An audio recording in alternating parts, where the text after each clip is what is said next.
At least 3 loud explosions echoed across central Harare in the early hours of Wednesday after troops deployed on the streets of the capital and seized the state broadcaster, prompting speculation of a coup.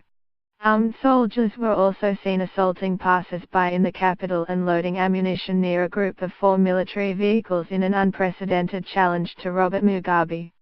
The Zimbabwean president's house was also surrounded by soldiers, but speculation suggested it was for his own protection amid suggestions his 37-year reign was coming to an end.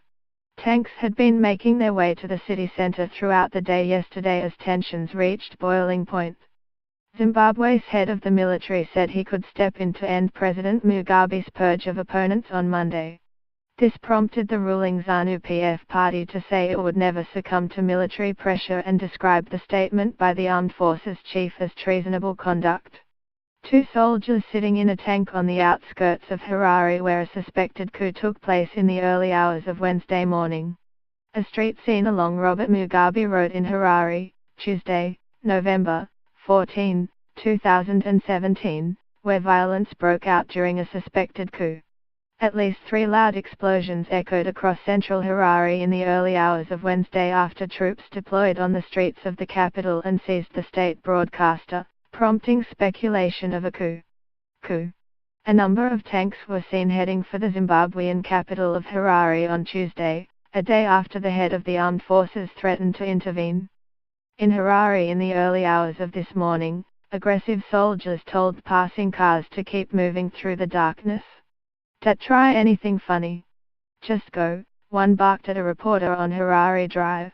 2 hours later, soldiers overran the headquarters of the ZBC, Zimbabwe's state broadcaster and a principal Mugabe mouthpiece, and ordered staff to leave. Several ZBC workers were manhandled, 2 members of staff and a human rights activist said. Shortly afterwards, 3 explosions rocked the center of the southern African nation's capital, witnesses said. Despite the troops stationed at locations across Harare, there was no word from the military as to the fate of Mugabe, Zimbabwe's leader of the last 37 years and the self-styled grand old man of African politics.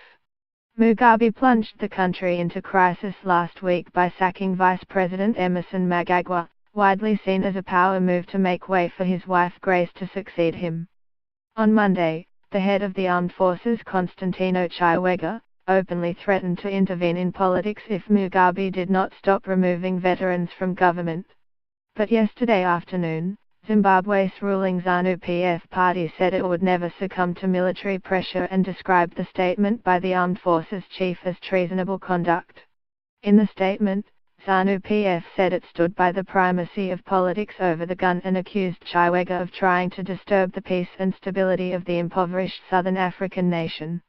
Yesterday, a convoy of military vehicles, including tanks, were seen moving towards Harare.